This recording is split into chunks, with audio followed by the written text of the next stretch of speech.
Friends group, the Friends of Hackley Public Library. And this is our 43rd, you can tell from the program, I know, but I got to tell you this. It's the 43rd annual Charles Henry Hackley Distinguished Lecture in the Humanities. And we're here to honor Deborah with her lecture and our two commendees who are going to be introduced to you in just a few minutes. So just a little bit about Friends. The Friends is a nonprofit group of members with a board that is entrusted to raise funds to promote the library and make all of its as many programs as we can accessible to children and adults for free. So on page 13 of your program, you might notice that there is some more information regarding Friends.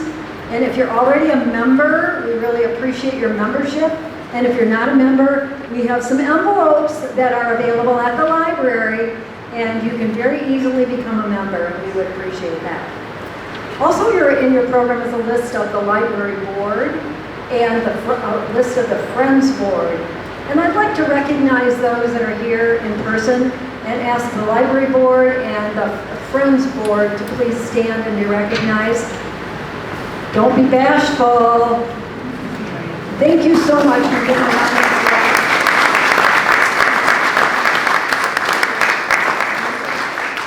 They are the work that goes into a lot of our events.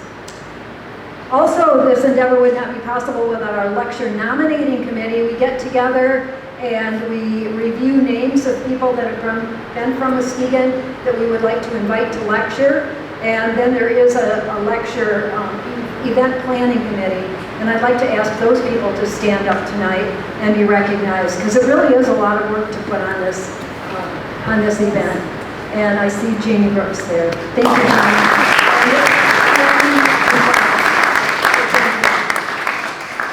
So the Friends organization hosts several fundraiser events during the year. Most notably is our book sale that we have in October, so that's coming up.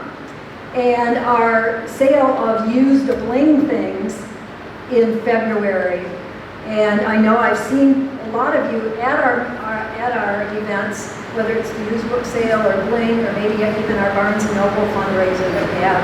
And we really appreciate your attendance at those. And a lot of you are probably volunteers as well, and we appreciate that. All the proceeds from those fundraisers go to the library. And thanks to our board and a host of volunteers, we were able to gift over $30,000 to the library this year. So we're very proud of being able to do that. So if you've got a necklace on tonight, or you bought a book at the book sale, you helped with all of that $30,000, and we appreciate it. We're so appreciative of our sponsors for this lecture that it could be offered free to the community. And you'll notice that we have a list of our sponsors up there. And we really appreciate those coming forward and being able to, or being willing to sponsor. So again, thank you for joining us tonight. And we are honoring Deborah with her presentation, and John and Ron here, our commendees. We're excited for you to hear about them. And here to tell you just a little bit more about the lecture is our awesome library director, Joe Zabacosta.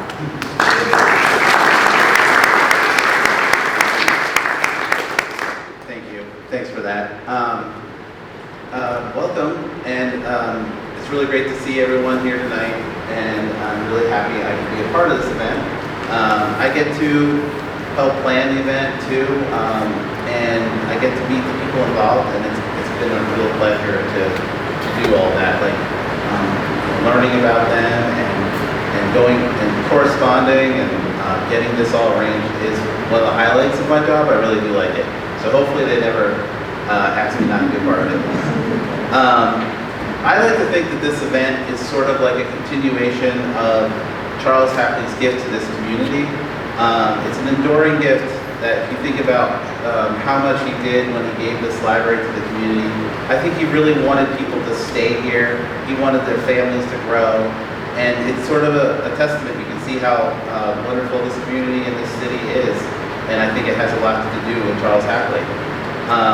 So that's part of why we're here. So I'm thinking like this is a continuation of that. This is a celebration of that. I love, there's a book about the dedication of the library. It's an amazing read because there's all this speeches and all this information about the starting of the library. And I love pulling quotes from there. So, mine, I'm just going to share a little quote that helps, I think, to help bring us to that time and that place. So, at the dedication, this is a quote from Robert E. Bunker from one of his speeches. So, with broad steps and wide doors, emblematic of the intention of its founder, that all may enter and enjoy its treasures, and that none shall be forbidden. So, that's, to me, it really does speak through the ages. So, about the library and its enduring legacy. So, I feel like the Friends, in so many ways, continue that gift, and they are helping to continue that legacy. So, this lecture series started in 1981.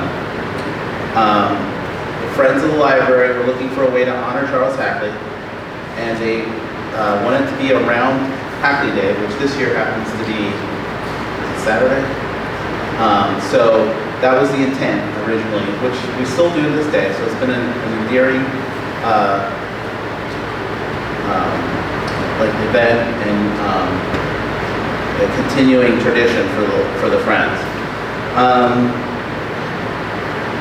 So they gave it this wonderful name, which I always struggle to say, the Charles Henry Hackley Distinguished Lecture in the Humanities. And this is an annual event held around Hackley Day. The event serves a special purpose. It highlights the essential role of the humanities in shaping who we are, what we value, and how we engage with our community. The humanities asks the big questions about history, identity, ethics, and meaning. The individuals who we are hoping to honor tonight, or we will be honoring tonight, they help us to answer those questions in a more profound way. The lecture is always free and it's open to the public, and it's a reminder of the thoughtful, curious, and informed community we strive to be. In addition to selecting the lecture each year, the Friends Nominating Committee also recommends local humanitarians who deserve to be commended, individuals who, through their work and their lives, help to illuminate our shared human experience. The Commendations are a powerful reminder that humanitarians are not just ideas to study, they are lived out every day by individuals in our community who are fostering empathy, elevate understanding, and help us to see the world and each other more clearly. The Friends do so much more than just this lecture, obviously, and Pat talked about a lot of it. There's the two main fundraisers, but just by existing and supporting the library, they do so much to make us known and share about all the great things that the library has to offer. But this past year, so Pat did touch a little bit on it, but I want to make sure to really highlight what they've done for the library. So this past year, they gave us our annual gift, which helps, or I should just say help, it covers all of our programming costs. So if you've ever been to any of our programs, so our music events, our educational programs, our children's story times, all the programming that goes on, all the costs involved, the Friends pay for it, which is amazing. Then on top of that, they gave us another gift for furniture for our story time area, which if you haven't been there, please check it out, go up and look, it's beautiful. Another thing that they did was they gave us a grant to help out with, to develop our library things, which includes things like tools, electronic devices, and it's just a way that we're continuing to meet the needs of our community every day. So I just want to make sure that we say thanks to the Friends and for having given all their time and their efforts in supporting the library, because it's a wonderful thing. And again, like I said, I think this is an awesome event. I'm just really proud and excited to be a part of it. So I'm going to ask now Roy Porniga to come up and talk to us a little bit about our Commendations. Thank you.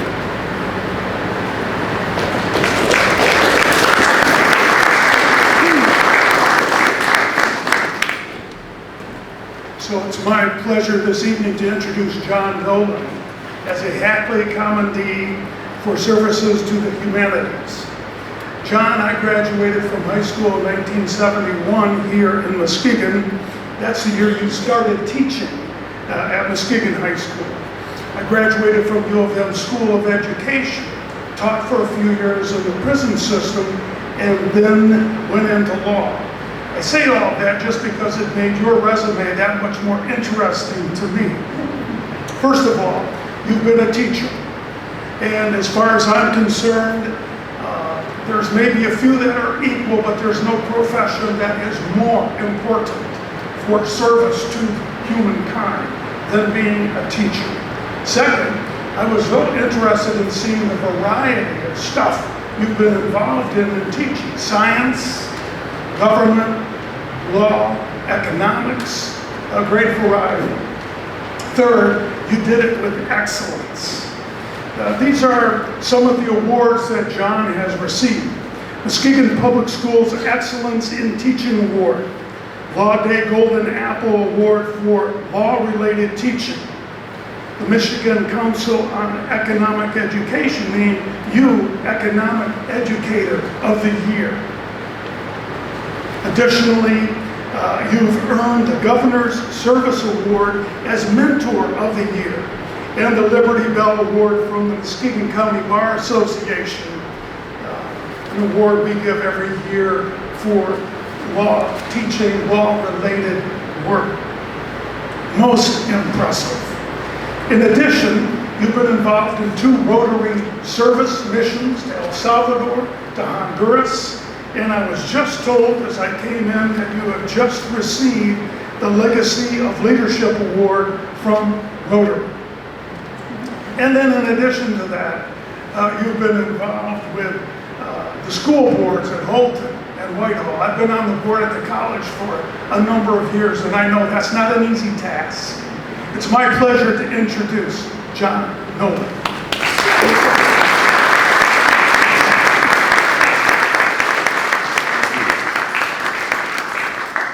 I should just say, May has been a pretty good month for John Noling. When you're alive and you're trying to do well, I mean, it doesn't hurt to be recognized. I can think of a lot of people who deserve this award more than me. I was just looking at the list of the Commendees since 1983, and I've had the opportunity to work with a lot of those people, and they may not know it, but they have been mentors for me in my lifetime. Going back to Muskegon Public Schools in elementary, right through middle school and junior high and high school, I had some of the finest role model teachers that really impacted me, one of whom is on your list, and that was Jean Trump. She and a number of other teachers from Steele Junior High, Muskegon High, they kind of set me on a path that Rotary has allowed me to continue after I left teaching. I've said to others, you know, life is short, you got to do the good stuff. This is a quote that I've borrowed from someone a long time ago, and it kind of got burned inside me that while I'm alive, I just got to do what I can do. I was blessed to be involved in Key Club in high school and to work in community education in our town and get to meet people of all walks of life. But Rotary allowed me, through Dr. William Austin back in the 70s and 80s, to see that the youth of this community needed a vehicle to propel themselves forward, to see the benefits and the glory, really, of staying in Muskegon and getting something done. And Rotary has been my vehicle since 2005 to align myself with some wonderful mentors and people who get things done in this community. So I feel like I've been blessed. Yeah, life is short. There's a lady who should be receiving this award instead of me tonight, and that's Phyllis Wahlberg. And you all know Phyllis. She was a mentor to me. She meant a lot to me in terms of the humanities and what she's done in this community. But it's people like Phyllis and a whole host of people, many of whom are in this room, that I have looked up to and still do. And while I'm alive, I just want to do what I can do to leave this place better than I found it. I know that sounds trite and very simple, but that's what I've told our kids that matters. It isn't how much money and what the house is, it's what have you done to leave Muskegon or wherever you're planted. You got to bloom. You got to paint your own scenery if it's bad. You got to pursue your dreams and just make the most of your time. And for you to honor me tonight, along with what Rotary did earlier in the week, I just feel like I'm a little overwhelmed this month. But I'm grateful, and I thank the Friends of the Library for this honor. For the time I have remaining on this planet, I hope I can live up to that. Thank you.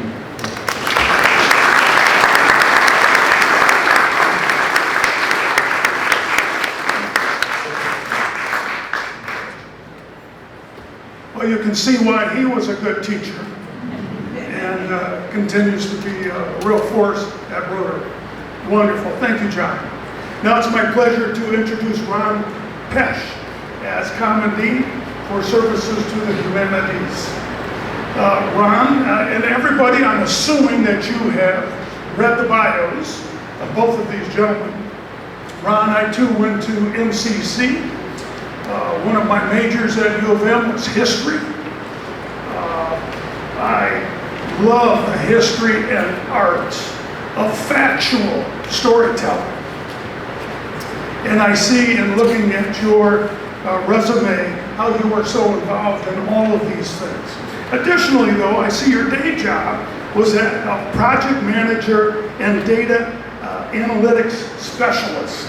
I mean, the two don't seem to go together to me, but nonetheless, again, the wide variety of interests of a leader. What I found most interesting in looking at your bio was what you have written on.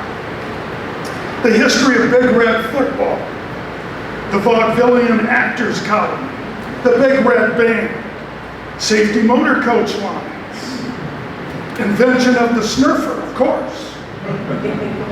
You've written for Michigan History Magazine, the Michigan High School Athletic Association, the Muskegon Chronicle, MLive, etc.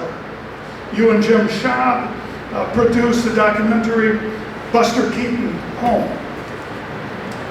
Your bio tells all here. I just want to say thank you for seeing, realizing, and then documenting why this Muskegon area is such a wonderful place in which to live. Mr. Ron Pesch.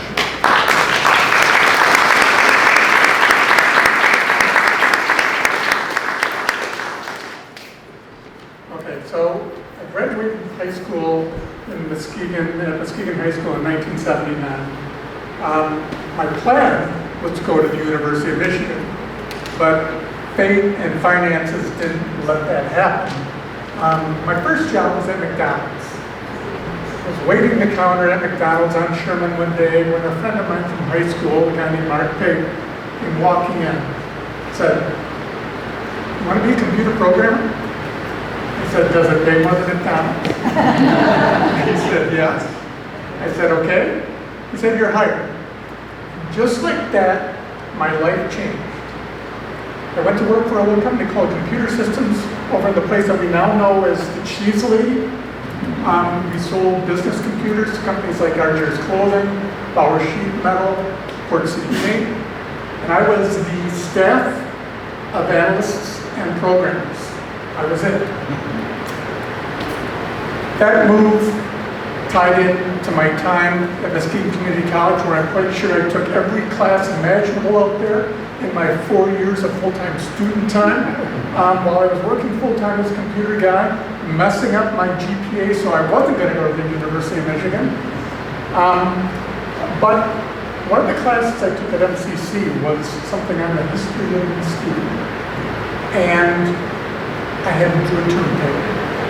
The term paper was on Muskegon Big Red football. I assembled all the scores going back to 1895.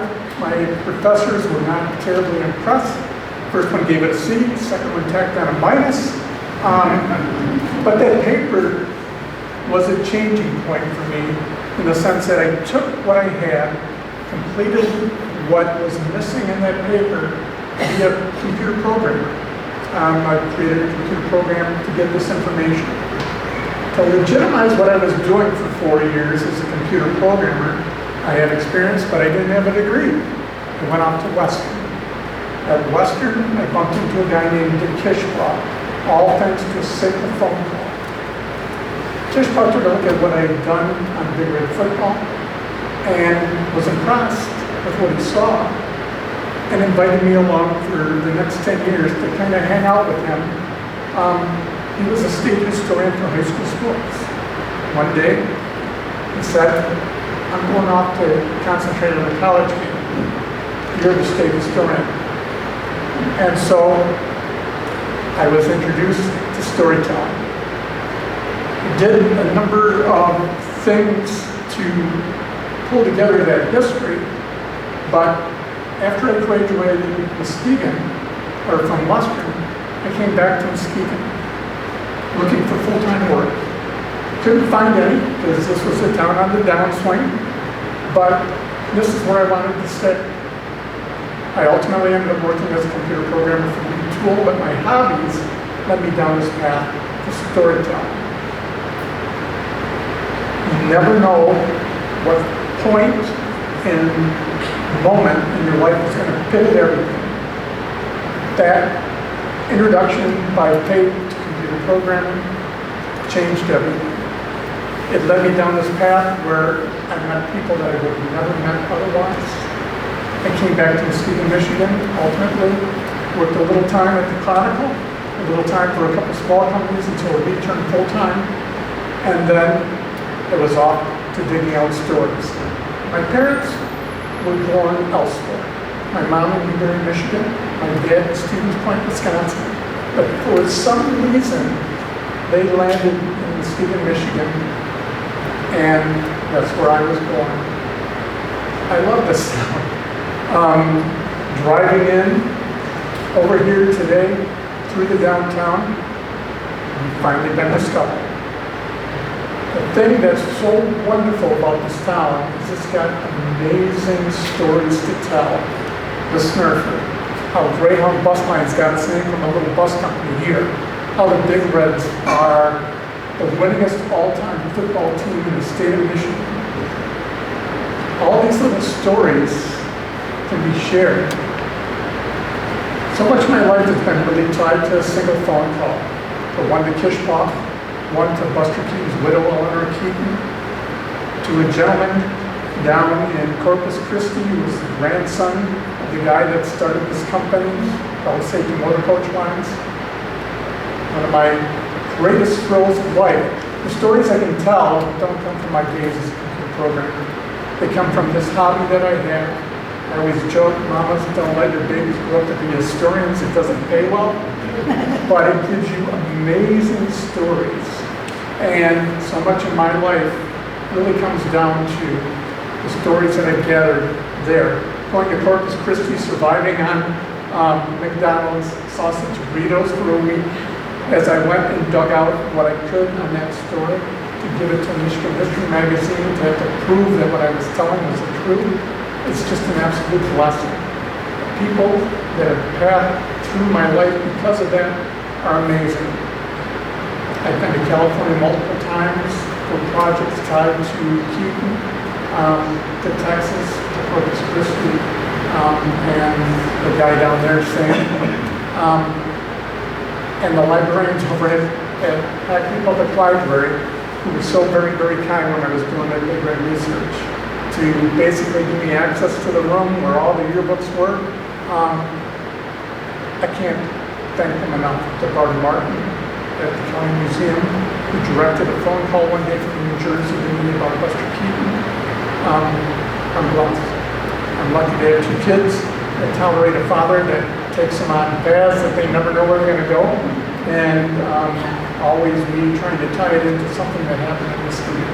I thank you very much for this diploma that I really didn't earn while I was in college, but it means the world to me because it comes from Hackley Public Library. Thank you.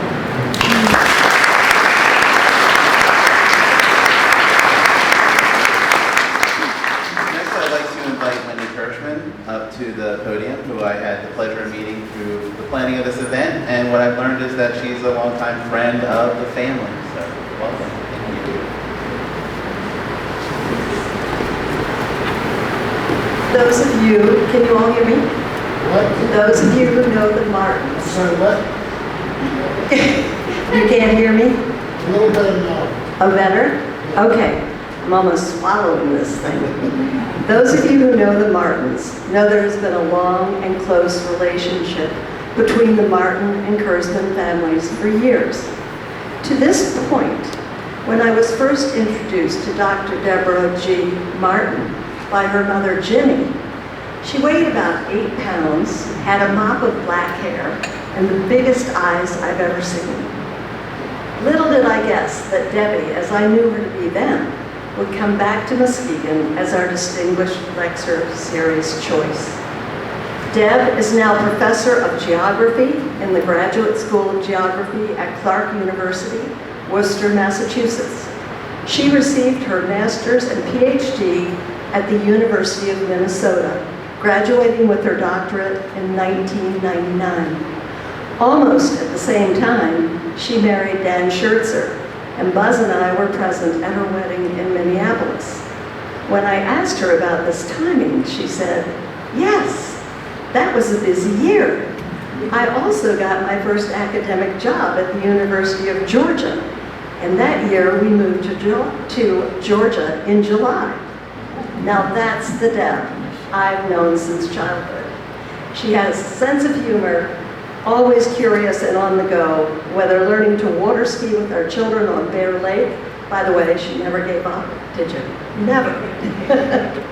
Scampering down the 300-foot drop to Lake Michigan for a picnic and a swim, or hiking on Isle Royal during a joint family vacation. Deb was always game and always added something to the mix. We knew she would do something amazing. We just didn't know what. Today, Deb is an urban geographer with interests in what geographers and some planners call placemaking, focusing on place, discourse, and understanding. She is also interested in local politics, especially around land use, as well as geography, qualitative methodologies, and neighborhood activism. Her research sites are largely in the United States.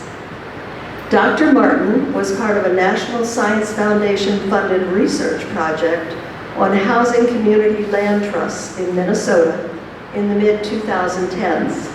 She is co-director of Clark University's Human Environment Regional Observatory Program, or HERO, which engages undergraduate student researchers and graduate student mentors in research on the socio-ecological dimensions of tree planting programs, including perceptions of residents and policy implementation dynamics.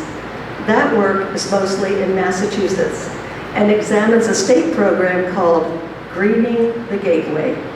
It is supported with the Clark University Endowment and grants from the Massachusetts Department of Conservation and Recreation.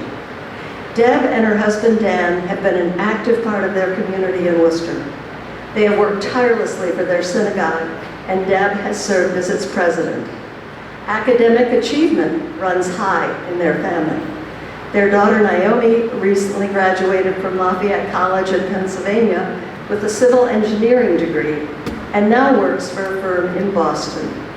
Their son Isaac will attend Rochester University this fall. Dan Schertzer is the talented creator of many of the Capital One Cafe ads. In addition to her teaching career and volunteer work, Deb has published over 75 scholarly articles and book chapters, and has co-edited one book and co-authored another. The latter, titled How to Think About Cities, was published in 2023. Her talk tonight will draw from that book. It gives me great pleasure to welcome Dr. Deborah G. Martin.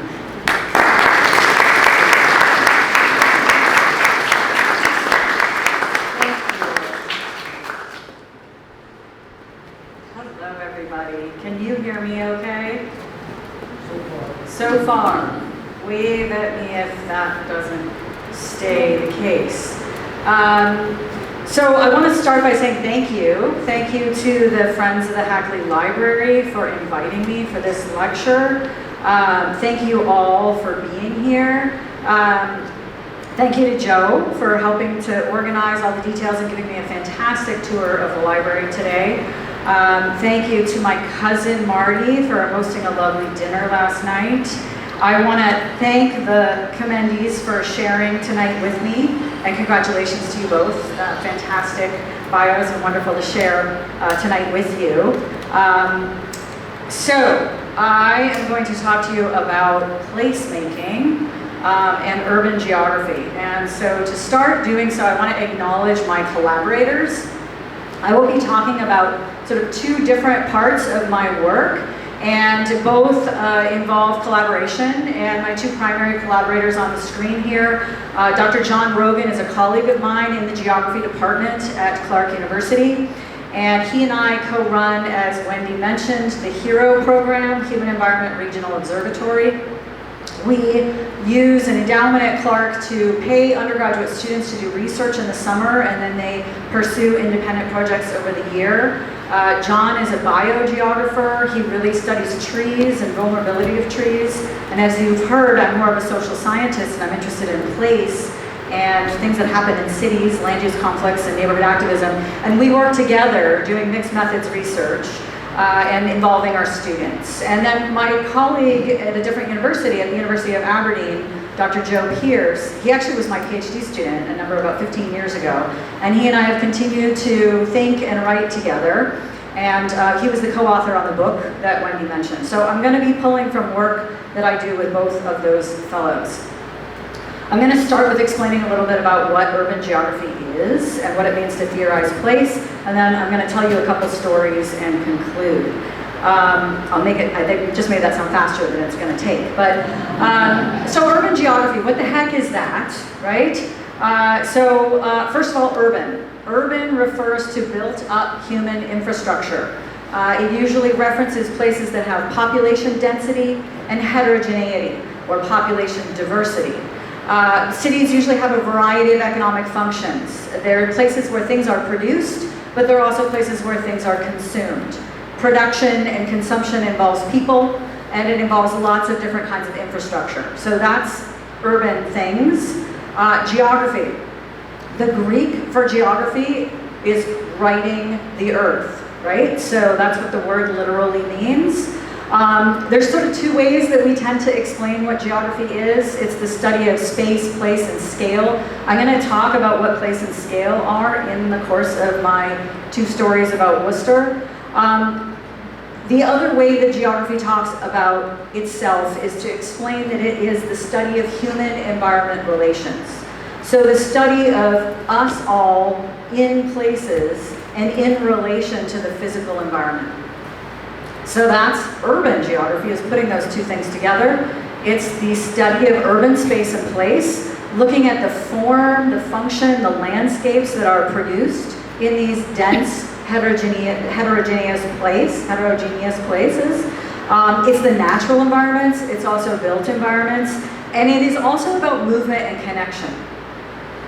So the interesting thing about these two pictures is that I mentioned human environment and the importance of the physical environment and the natural environment. There isn't much in evidence in these two pictures, but if you look to the left of the top picture, which is East Boston, there's a tree there. So I'm going to come back to that. But I want to stop for a moment. This is the audience participation part of my talk. You don't get to participate after this until the Q&A. So take advantage. If I were to ask you, let's say we meet at an airport and you are telling me you're from Muskegon or Western Michigan, what would you tell me about Muskegon that I need to know? What is Muskegon? I'm serious, this is audience participation. Somebody living west of town. Nobody lives, there's nothing to the west. It's a port, so we have water as an important theme. What else? Rich culture. Economic black hole. Economic black hole.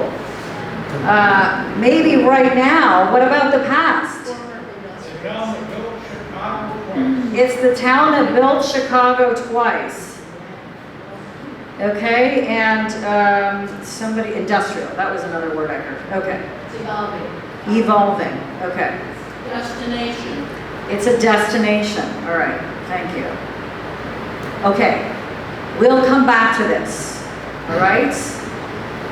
I want to talk about place. I'm actually going to pause and take my jacket off, so give me a second. It's warm up here.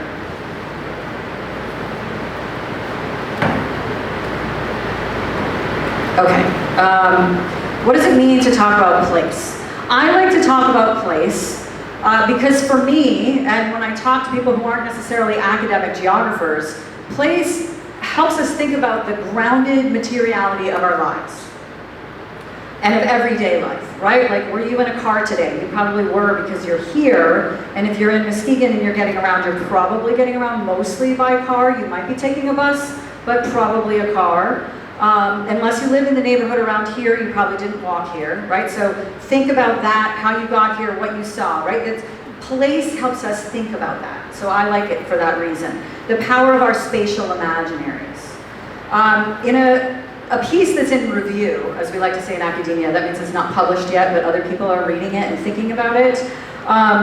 Joe Pierce and I, you saw his picture at the beginning, he's the one in Scotland, have traced 4 ways that scholars, academics, not just geographers, talk about place.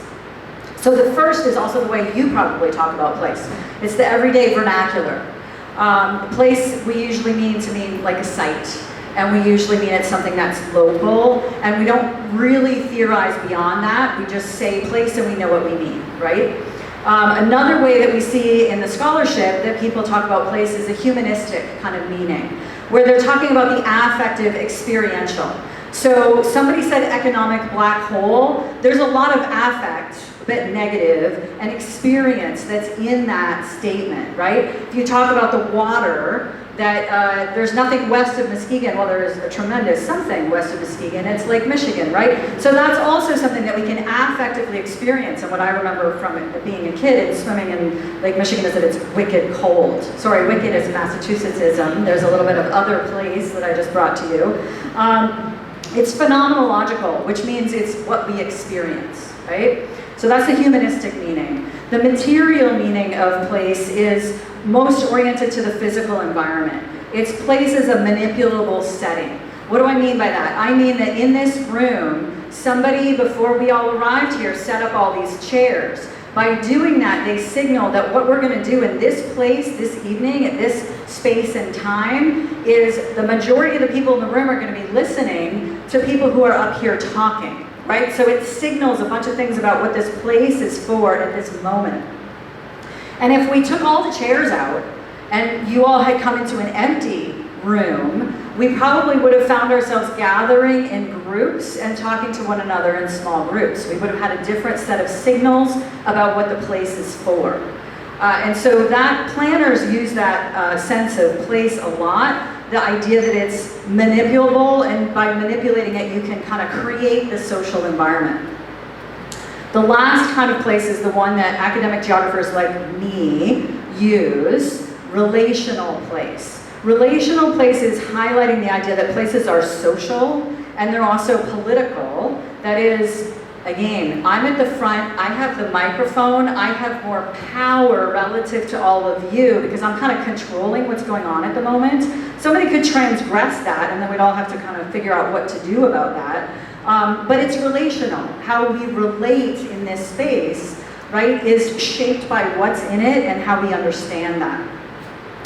So it's social and it's political. It's also multi-scalar. By that I mean, I've been talking a lot about this room as a place, and I think it is for what we're doing right now. It's in a particular setting that we could think about. It's a church. What do people do in church? The church has stone on the outside, right? It's a very grand place. It's got a lot of wood in it. We could think about where the wood and the stone came from and the work that people did to extract it from nature and bring it here and put it together. And then the church is in downtown Muskegon, where there's a lot of stone buildings that have this grand significance.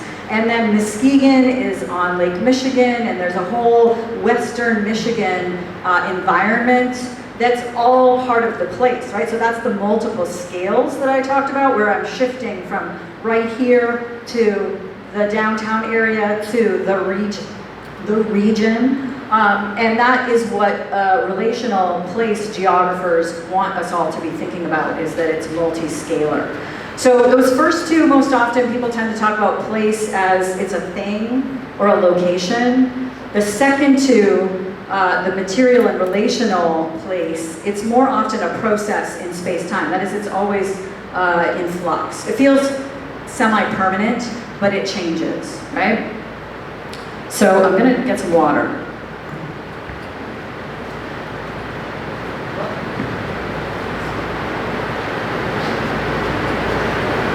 So to think about this graphically, visually, the first kind of place, that vernacular, humanistic, and also sometimes material, we tend to talk about place as absolute, right? We could talk about the place of Muskegon, and we think of it as kind of fixed and bounded. And if we're talking about the political boundaries of Muskegon, it has boundaries that are meaningful. But if we think about that relationally, we realize that Muskegon is a little bit flexible, right? So when somebody says Muskegon, do they mean just the city? Are they including Muskegon Heights and Norton Shores? Do they really mean Western Michigan? What is the place? And geographers such as myself argue that it's actually relational, because different people might mean all of those things or only some of those things. And so we can think of it as kind of the spaghetti plate there. And if we look at this plate of spaghetti, every thread is a different set of things. So I mentioned the stone, right? The stone that is part of this church. Well, the stone across the street as part of Hackley Library actually came from Maine. And I think it's Stonington granite. My mother actually lived in Stonington, Maine for some time, and it's a very distinctive. So think about that. We're talking about Muskegon. We're talking about the significance of the Hackley Public Library, but it has things in it that came from all over and that helped to produce the place that is the library. Same here where we are. There's things in it that produce, and people, right? I came here from Worcester, Mass. 2 days ago. Yes, 2 days ago. Maybe it was only yesterday. I got up really early in the morning. So I could be one of those threads. Each of you could be part of that plate of spaghetti, and so are all the material things part of that plate of spaghetti, and it can be viewed and thought of at different scales, right? And if we say that plate of the spaghetti that we were just looking at is actually Muskegon, then we could think about Muskegon in relation to Whitehall, in relation to Ludington or Grand Rapids, and we could think about the relationships between all those plates of spaghetti, which are actually relational places. Okay? And we could then also bring it back down and say that plate of spaghetti is actually this room, this building, or downtown. So that's relational place. So one of the things I like about relational place is it signals social and political, right? I told you that at the beginning when I gave you the definition. And one of my all-time favorite scholars, who was a geographer, her name was Doreen Massey. She spent most of her career in the United Kingdom.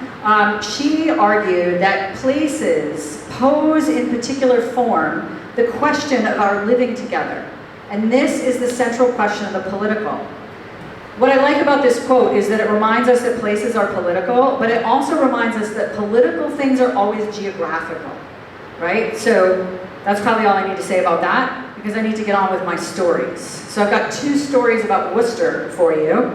I'm going to tell you just a little bit about Worcester first. So I posed the question. I've asked you about Muskegon. I'll tell you about Worcester. So believe it or not, Worcester is about 5 times the size of Muskegon, city to city. Not talking metro area, just talking about city to city. But it's a lot like Muskegon. When I moved to Worcester, I thought, oh my gosh, I've ended up just in a place just like where I was born. It's a post-industrial city. It has its important industrialists who founded places like the Art Museum. We don't have quite as prominent a library. We have a nice library, but it's not quite the same as Hackley Library. bottom left is City Hall, and what I love about this picture is that's an ice rink in the winter. I think every proper northern city should have a public ice rink in front, some common space downtown. And the other thing I like about it is that we have the politics and the social and the physical all really brought together in very direct relief in that photo. Bottom right is actually our museum, our art museum, which is a gem in its own right, similar to Muskegon Art Museum in terms of the role it plays, the Worcester Museum plays. I'm going to move on. Very, very brief timeline. I'm not going to read everything on this slide. What I want you to pay attention to is a couple of things. First of all, like Muskegon, manufacturing center, 19th and 20th centuries, really the first half of the 20th century, Worcester had its heyday, right? In Worcester, we make machines that make machines. So one of the big industries was Norton. Now it's owned by a company called Saint-Gobain. They make abrasives that go in other machines that make other things, right? Forging, barbed wire was invented in Worcester. Lots of women's corsets were made in Worcester. So the textile industry was big in New England. Worcester wasn't really the center of that, except textiles that had wire in them.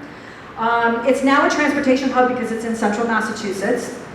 And today its economy is primarily what's called eds and meds. There's 8 colleges and universities in Worcester, and there's another like 5 in the region. Not counting Boston, it has its own lots of higher ed places. It has the medical school of the University of Massachusetts is located in Worcester. It's not in Amherst where the rest of the University of Massachusetts is. So 2 hospitals. I want you to look at the population trends.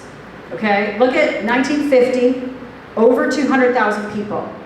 1980, this is a story you're probably familiar with. 1980 was the nadir, the lowest population after 1950 was in 1980, and then Worcester slowly crawled back. And Worcester in 2020 was more than it was in 1950, milestone. And it's bigger than Providence, which we always like to say, because there was a period of time in the 2000 census when Providence, Rhode Island, which is just south of us, was bigger than Worcester, and that was a bad time. Okay, so I'm going to tell you 2 place stories. The first, that's based on work with my colleague John Rogan, is Worcester as a human environment forest. So remember I said geography was about human environment, right? So that's why I'm using that term there. Worcester as an urban forest. And the second is maybe a more familiar story. Worcester as a site for economic development, right? You've heard a lot about economic development because you live in Western Michigan, in or around Muskegon. So let's start with the urban forest. And part of the reason I started with that, I want to highlight that this work, all of this work that John and I do is done with students.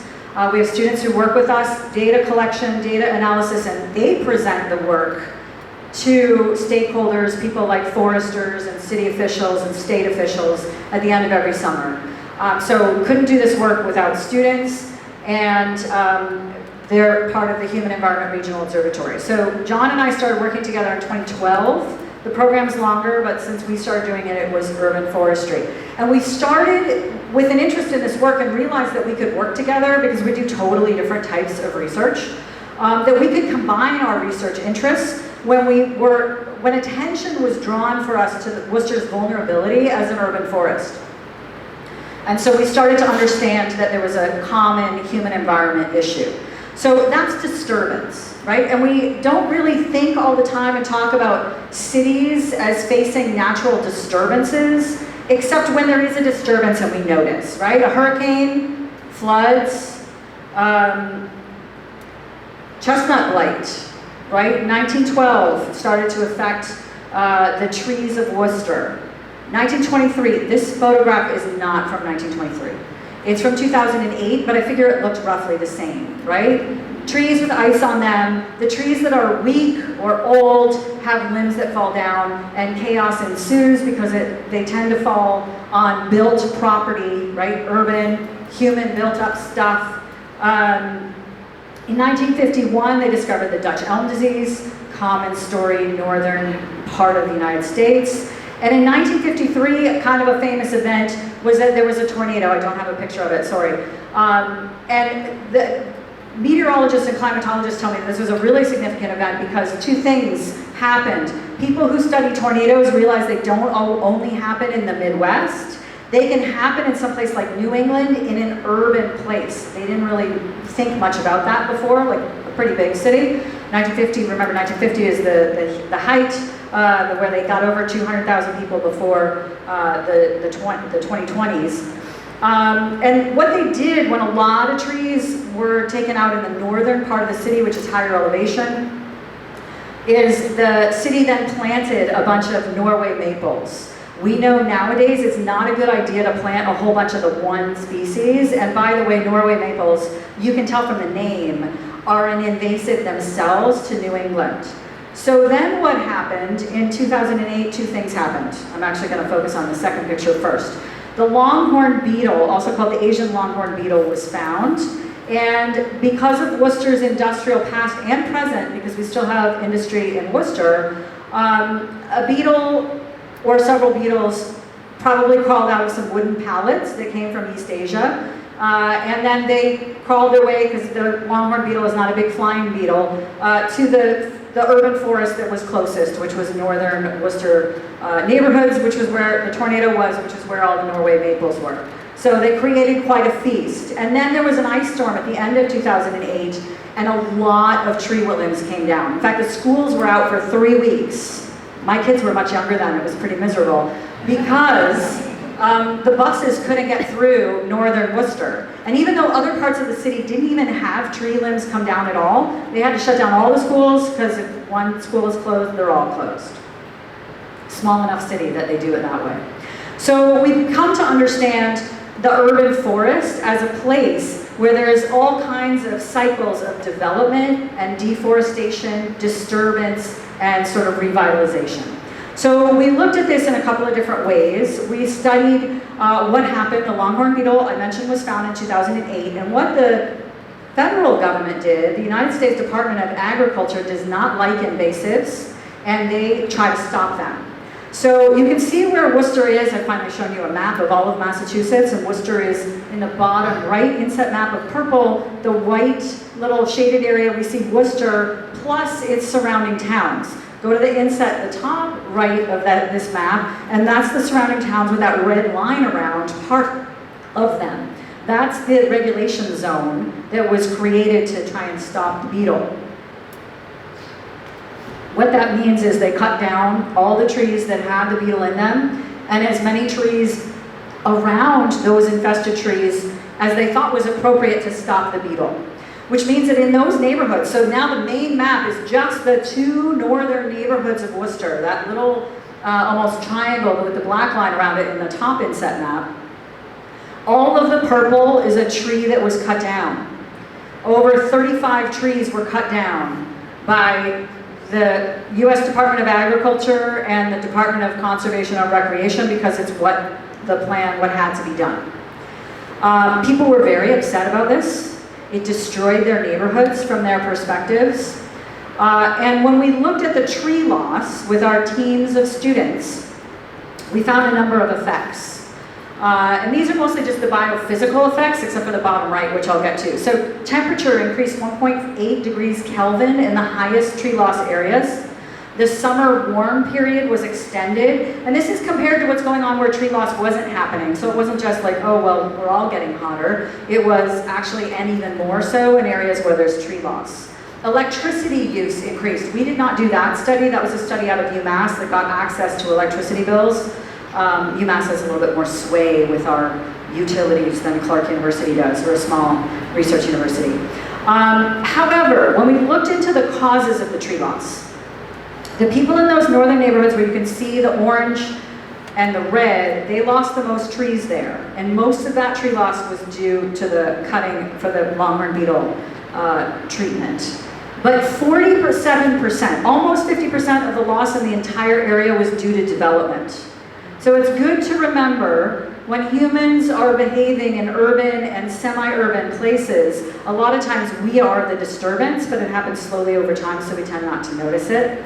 The last significant thing we learned from this first round of research was that because people got so upset, they rallied and fought and campaigned to have a response. And so there was a response which included a tree planting program and a creation of a new non-governmental organization that helped plant those trees. The Department of Conservation and Recreation, which is the state of Massachusetts, they created their own tree planting program. The foresters plant the trees. This is important for tree planting programs. They know what they're doing. Most of us don't. They planted over 17,000 trees in that regulation zone, and about 7,000 of them were in this northern Worcester neighborhoods. And here you're seeing that trees that were planted with those green dots. The tree planting began in 2010 and continued into 2017, and we've studied the survivorship of those trees at 2 points in time. So what we've learned in studying the survivorship, we've also, the DCR expanded this program to the Greening the Gateway cities. Wendy mentioned it in her intro, and we've studied that in other towns as well in Massachusetts, so the information that we've learned isn't just from Worcester. But what we found is that just a 10% increase of tree canopy in areas that don't have a lot of tree canopy can produce a 1 degree Fahrenheit decrease in land surface temperature. Land surface temperature is not what you feel in the air, but it can be read by satellites, and we use that as data. And so it tells us something about literally what's going on the ground. We've learned that when the state plants trees and enlists cities and community groups and residents in that tree planting, by the way, on private property, people get free trees from the state through this program, that residents too can be thought of as part of a policy network, that they become involved in what's happening in their community by taking care of trees and being sites where trees are planted and telling their neighbors about trees. State funding can increase the tree survivorship. And trees planted at a density of just 3 trees per acre will increase the energy savings and the ecosystem service savings like flood mitigation, and they also help increase the property value, right? The funny thing about property value is everyone wants trees just next to their property, but they don't always want to deal with the trees on their property, right? But here's the visual of how the neighborhood was changed. Top left is 2009, before the state and the federal government started cutting. This is Granville Avenue. The bottom left is after, just like a few months or days after they cut down all those trees. And I had literally cognitive dissonance when I went in the neighborhood after the trees were cut, because these neighborhoods were developed in the 1920s and 1930s, and that's what the housing stock looks like, 1940s. To me, a neighborhood with no trees looks like a brand new development. And so I'm thinking brand new development as we're driving around the summer after, it was several summers later actually before they started the tree planting. And I'm like, this looks like a new development, except the buildings tell me it's an old development, right? It's 90, 100 years old. After they planted those trees, we've gone back to study them, it already looks more forested after about 12 years. So don't let people tell you it takes 30 years for a tree to make an impact. It can take 7 to 10 years. And there's the Granville Avenue sign. Worcester is the heart of Massachusetts. There's a heart on all our street signs. A little sweet story for you about the place of Worcester. Okay, I've got a little bit more to tell you. I want to tell you about a minor league ballpark. The Boston Red Sox, yay, AAA affiliate for about 50 years, a little less than that, was in Pawtucket, Rhode Island. Okay, so you're seeing a map of Rhode Island that I took off from Google. Rhode Island is just south of Massachusetts and also actually west of Massachusetts because of the way Massachusetts is shaped, and it's east of Connecticut, okay? So Pawtucket is north of Providence, which I didn't bother to make sure was on this map. It's a suburb of Providence. And they were the host of the AAA affiliate. They were called the Paw Sox because it's Pawtucket for many, many years. And then Larry Lucchino, you may have heard of him. He was very important in the Baltimore Orioles development of Camden Yards. He also was involved in administration of the San Diego Padres and their Petco Park. And then he came to Boston and was involved with the Red Sox, some of the renovations that they did at Fenway Park. And then he decided he wanted to buy the AAA affiliate in Pawtucket. And after he did, he wanted a new stadium. Sounds familiar. We know how those sports owners are. So they, and you can see the stadium. That's McCoy Stadium on the left, and then this is what it looks like since it's no longer there. Because Worcester heard that Larry Lucchino wanted a new stadium. And Larry Lucchino and his partners were having a hard time getting the state of Rhode Island and the city of Providence, where they wanted to put the stadium, to kick in enough money. So Worcester had just sort of south of Worcester's downtown, you can see it on the left here, had a huge abandoned industrial site. It was part of what's called Wyman Gordon, which is part of a big company now. They made metal forging, which is used in machinery that makes machinery, right? That's about all I can tell you. But that whole area needed development from the people, the business and property owners in that area. It's called the Canal District, because once upon a time we had a canal that connected Worcester to Providence. They wanted to lure the Pawtucket team. And they created a postcard campaign, and the postcards are at the top right there. I filled out one of these postcards. My daughter filled out one of these postcards. We were so excited. We were at an art fair, a street fair, to have the idea of like the minor league team of the Red Sox in Worcester. Wouldn't that be fun? Little did we know that the city would end up putting up $100 million worth of bonds to make sure this thing got built. That's the downside of the story. But you know what? It's so much fun. I actually have had season tickets. I go, and it is amazing, but we could ask questions about whether that development would have happened anyway, which is the perennial question about economic development and cities' involvement in it. But the argument is we have to stimulate development, right? We have to stimulate investment. So the top left is what's called Kelly Square. It's just next to where they built Polar Park, to where the Wyman Gorman empty site was. And it's a rotary. We have lots of rotaries in Massachusetts, but it's a rotary with like 8 streets that come into it. And it's very confusing. John Martin drove through there once and almost had a heart attack and said he's never going through there again. Well, the state, because there was all this development money coming in, the state turned it into a peanut. Which is what we call it now, the Kelly Square peanut. It's much more logical. So we got all that investment, fix our crazy transit, transportation infrastructure. We have new luxury housing overlooking the ballpark. They tore down 3-story brick buildings to build that, and those were affordable apartments, and now they're luxury apartments. So we have some challenges there, right? And new public spaces. So what does it all mean? That's all placemaking. And it's placemaking that we can have a lot of different opinions about. Both the tree cutting, the tree planting, and the development of the baseball stadium are part of transitioning places from what they are in one time to what they are in another. The graphic here, which is based on a disturbance understanding of what happens when something like a tornado or a hurricane or a flood hits an area, we have a place that has a certain vulnerability. A disturbance comes in, the beetle or maybe big investment, and it changes the place, and we have adaptations. And remember, place is that spaghetti plate because it's a relational place, right? And it changes and it becomes another place. But then the cycle starts again, and it's actually always happening, right? And so that's placemaking. Let's go back to Muskegon. So Muskegon as a place, we have some sites that should be familiar, right? It's a port. Oh, we've got the lighthouse there. There's water. There's some water right in the central, that picture that's on Google if you Google Muskegon. Economic whole, I don't know. We don't necessarily see that in this representation, although if we read the text, we might see some reference to economic change. I would call it post-industrial, right? But also industrial. That's what Worcester is as well. And a destination. Well, these pictures are definitely designed to help us think about destinations. So when we think about place, we want to think about it as placemaking.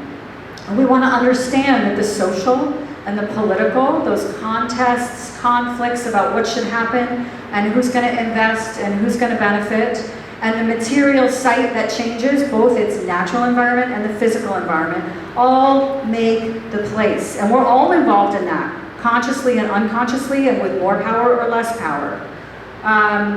And so we can see the place of Muskegon, right, as having come together. I love this picture, by the way. I pulled it off the top one. I pulled that off the prom parade news report just in the last week.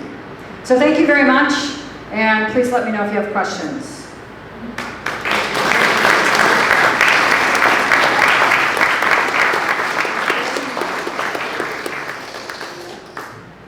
Questions? Wendy. Did you notice anything in particular in Muskegon in changes here since you have I noticed changes? What's I'm gonna hold this? Have I noticed changes? So there's changes all the time. Some are more obvious than others. I don't know when the school building became empty. That was one I definitely noticed. I'm trying to think because I've noticed so many things over time. We just were talking about it the last day. I feel like I have to get back to you on that. On the lakeshore. On the lakeshore. Well, I haven't been to the lakeshore this trip, but I hear I have to go. I'm going tomorrow to see.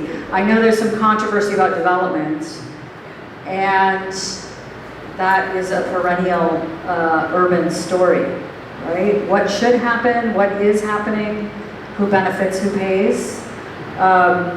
I know there's a lot of investment, and in some ways that's a good thing, right? Yes. Other questions? How does racial diversity play into placemaking? How does racial diversity play into placemaking? Well, cities where I study, urban geography is about places that are diverse, both in terms of their physical infrastructure and their sociocultural infrastructure. I think that they play in a number of different ways. In Worcester, we've seen this a lot. Worcester and other cities in Massachusetts, the Greening the Gateway Cities program is, Massachusetts has, gateway is actually a state designated legal term. And what it means is cities that have below average educational attainment, below average income, but are still really important places for immigrants to come to Massachusetts in particular, but the United States in general. I think that's one of the major placemaking things that happens is people come into an area and they want to see themselves in that area, and they're also investing in that area. So we see new restaurants, we see different kinds of cultural expression. We also, in the United States, the history of white-black relationships and who gets to decide who lives where and who gets to buy where is always part of the urban development of places, and that has changed over time, right? And then how you overcome the perceptions about who lives where and why, and who gets to live other places and who can afford that, and whether people should create neighborhoods that have a lot of economic diversity is a challenge for a lot of cities, because some people like to live in areas where they feel that they're exclusive, right? So how do we reconcile those two things? That's a constant theme of urban geography and of placemaking. So I hope I answered your question with that. Yes? Deborah, our city has been pretty aggressive in planting more trees in the urban landscape here, especially on terraces, quality trees that will look really good in 7, 10, 15 years. And I see from the data that you had on the screen that we didn't even talk about climate change, but the data you showed there would be testimony that there's going to be some really good benefits for not only landowners, private property owners, but for temperature, for, I don't know what other things you may have examined. So there's the biophysical, the temperature, there's also the shading that helps the temperature. That means people are using less electricity to cool. That's why Massachusetts is investing a lot in the gateway cities. They're very old, they're all post-industrial, you know, a lot of old infrastructure that's not necessarily cooled by modern cooling systems. It's expensive for people to run their air conditioners if they even have them. Tree planting is great. The problem that often happens, and the thing that's unique about the Greening Gateway Cities program, is that you really need to water those trees for 2-3 years. And a lot of people say, oh, nature will take care of it. Well, first of all, nature's changing. And secondly, actually trees need a lot of water when they're put into urban infrastructure. And so it can have a tremendous effect. It can also have a negative effect. So one of the cities where we studied, just cut me off if I'm taking too long, Chicopee, Massachusetts, which is west, it's just south of Amherst, where University of Massachusetts is, Amherst College. Chicopee is a small gateway city. They did a lot of tree planting, and the state directs those to what they call environmental justice areas, lower income, lower educational attainment and actually higher levels of people who don't speak English. Those are 3 of the criteria. The city planted some trees, and the Greening the Gateway Cities program had planted the trees. Greening the Gateway Cities program waters the street trees themselves, and they have residents water the trees that they plant. The city had a contractor plant them, they didn't do as good a job, and they didn't have a watering program. And then when the Greening the Gateway Cities foresters went around, people said, oh, it was awful. Those trees, they look awful, they're dead standing there, and there are standing dead trees. But many more of them are the city planted trees, not the Greening the Gateway Cities trees.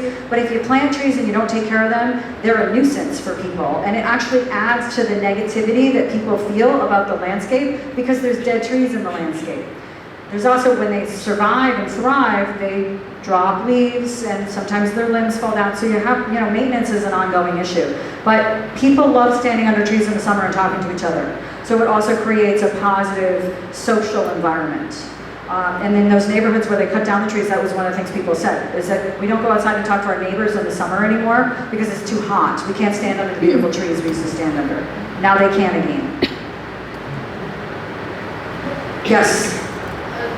Examples of cities that have gone through this boom and then bust and then coming back and then done well with affordability? Well, one example that we hear about in New England a lot is Providence, which is why we in Worcester don't like to hear it as much. Providence, so I mentioned the canal, right? It was built in the 1820s and actually only was running until like 1835 or 38 because they built it so late that by the time they got their canal going, the railroads kind of came along. But Providence has a real canal with water in it. Worcester's it was at the end of the line and it got concrete over. And Providence created, you might have heard of it, Firewater, right? They have this festival in the summer where people come and go along the canal and they have art stuff. And so they were seen as a success story. Worcester to some degree is a success story. We're all worried about that $100 million backing in the stadium, but right now there's a lot going on, right? I think, I'm trying to think if there's another city. Cities are always having cycles, just like countries are always having cycles. So I think, and cities like Worcester and Muskegon, like we're always second fiddle to Boston and Grand Rapids and Chicago. So kind of knowing what kind of place you have and how you come together and produce, and not just everybody in this room, but like there's a million communities probably in Muskegon, right? That all think of themselves as core communities, and they have important overlaps. And I think the more that the communities can connect with each other and make events that are grassroots, right? Like the problem with, I love the stadium, I love the Woo Sox, but it's external. Right? I mean, some of it was internal. I signed the postcard, right? But so some of it was grassroots, but it was also kind of engineered by business owners, property owners, and investors, and they're part of the city too. But that engineering, the more you can make it a broader base, I think the more you can create the diversity of economic activities that help create lasting success because there's different. So I don't think it's like a city succeeds and then it's always great. New York City is a huge success. Chicago's a success. But you know what? People struggle to live there. Both of those places. So the idea that some are always winners and others are losers, I think it's a wrong approach. We need to say they're all relational places and they have good and bad and they're changing over time all the time. Okay, so I'm gonna go to the back and then I'll come here and then Joe's gonna cut us off. And we can go to the reception. Was that $100 million stadium worth it? And what happened to the people that used to live in that area? Two great questions. Was the stadium worth it and where do people live now? Worcester has become really less and less affordable and it's a problem. So Boston has always been the non-affordable city and Worcester attached its success story to the commuter rail that was developed. When I moved to Worcester, they had only just opened a commuter rail to Boston and the whole idea is to get the commuters to live in Worcester and commute to Boston and some people do. And that is a great thing. But the housing that is for those folks is different than the housing for people who live in Worcester and have lived in Worcester a long time. And Kelly Square area had a lot of rental housing that has gone up in price. And the story in Worcester is that people are actually leaving Worcester for the surrounding towns because they can't afford to buy in Worcester, which kind of blows your mind if you know Worcester and you know Boston, because people can't afford to live in Boston either, right? So there's little pockets of towns of affordability. So I answered your second question first. Was it worth it? I don't know. One of the things I love about the Woo Sox when I go to the games is there's incredible diversity of the people who go to the games, right? It's not just for one strata of Worcester population. You see people from all different communities in the stadium enjoying the game. So I like that. Right now, that $100 million, it's supposed to be paid for, it's paid for by something called tax increment financing. So, right, like it's only if the development doesn't happen that provides more tax revenue to pay off the bonds, the $100 million back. And the stadium only opened in 2021. I actually forget what year, but I had it up there if anybody remembers. So the point being, we don't know yet. We don't know yet. My question is very similar. What was the promise that got the vote on your bond issue?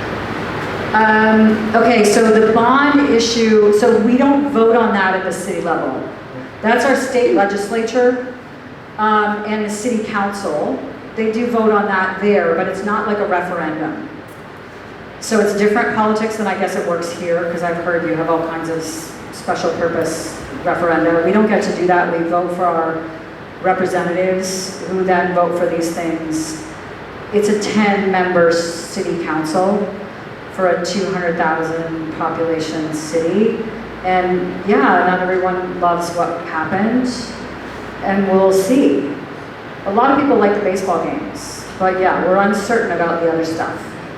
I saw Chris Sale pitching. Does anybody know who Chris Sale is? It's a very Red Sox reference, sort of. Joe, you want to cut me off?